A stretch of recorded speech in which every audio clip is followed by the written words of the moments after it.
Hi, and welcome to today's discussion. What I will be talking about is what are the essential skills and traits of a successful IT project manager. Now, as an IT project manager myself, I've had quite a bit of exposure to this, so I'm hoping that anybody who wants to go into the IT field, this is going to be helpful. So, without delay, let's crack on. So, the very first element is technical competence. Now, as a IT project manager, one of the things I would say is that you need to have some degree of technical knowledge, or at least a base understanding of what IT is all about. Going in blind into IT and trying to deliver an IT project, especially complicated ones, is not going to help you as a project manager. So having some technical competency in whatever field you may be, is it hardware, software, project delivery on a CRM database, whatever you've got to have a degree of understanding. Now, you don't need to have in-depth understanding. What you do need is a basic understanding of how things fit together. So if you did step one, two, three, four, what's the impact, and actually understanding that you have technical experts within the team that you should reach out to, who give you all the information you need, but you putting the pieces together will help you understand that. And again, it really helps you with risk managing issues, developing stuff through and developing your plan through the whole project life cycle. But having some degree of technical understanding is really key. Next one is, we're standard with all communication and collaboration with all PMs is massive. You've got to be a good communicator. You've got to be able to collaborate with the teams, bring people together. So, you've got to be able to go out there, talk to people, be, confident, and get rally the team around you. You've got to have good verbal communication, good written communication. And nowadays you've got tools to help you with written. I've had issues with written. I've never been the best at articulating, but there are multiple tools out there. Many of you be very familiar. Chat GPT is out there now. There's loads of AI tools that are massively helpful. So use them to your advantage to get things done. And again, you've got to be able to talk not just with your core team, but across cross-functional teams. You've got to be able to manage diverse stakeholders at all levels. So communication, collaboration is massive. Next one really is leadership and team management. Now, really, without your ability to be a leader and manage your team, it's really going to be difficult. Now, you should be the person that they want to go to, talk to, and have confidence that they're going to drive the project in the right direction. Be confident with the approach. You've got to inspire the team. You've got to motivate the team. You've got to make sure that you're listening to the team. Now, and remember, take suggestions. Well, people in your team are the experts. Don't pretend that you know everything. If you don't understand it, be open and honest. I don't get it. Please explain. And that with IT individuals or IT professionals goes down a long way, rather than trying to model your way through and pretending to know stuff.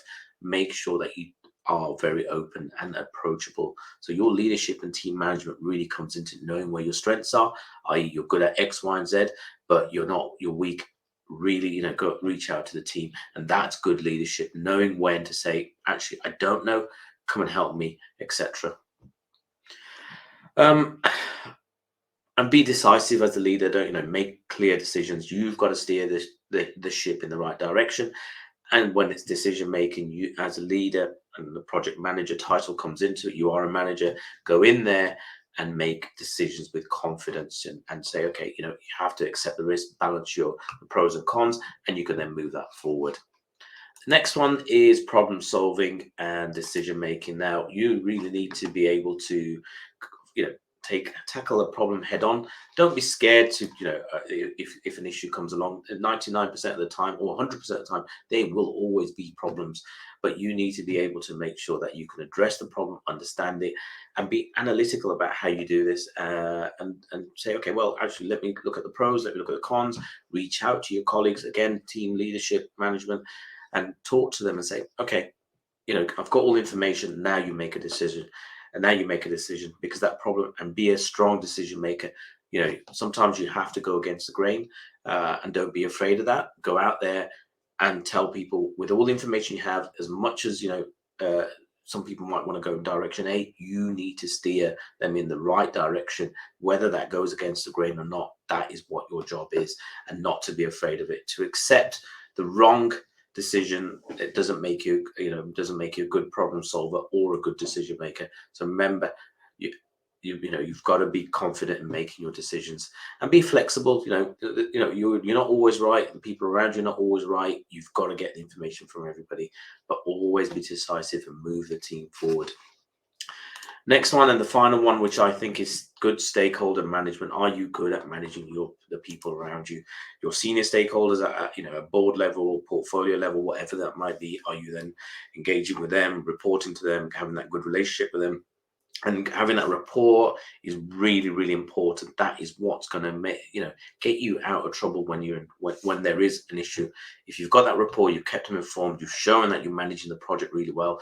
Usually when there's a problem, your senior stakeholders actually back you up.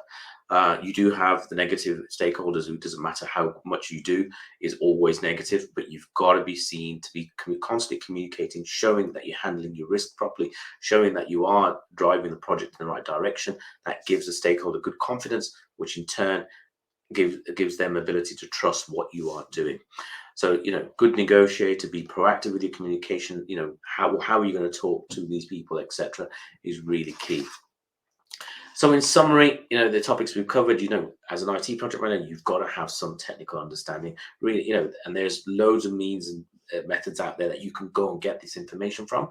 The internet has a huge amount of information. Learn the bare basics, communicate, collaborate with your team, make sure your leadership and your team management is effective with the people around you, be a good problem solver and a decisive decision maker, and most importantly, manage your stakeholders really well. I hope that was helpful, and thank you for listening.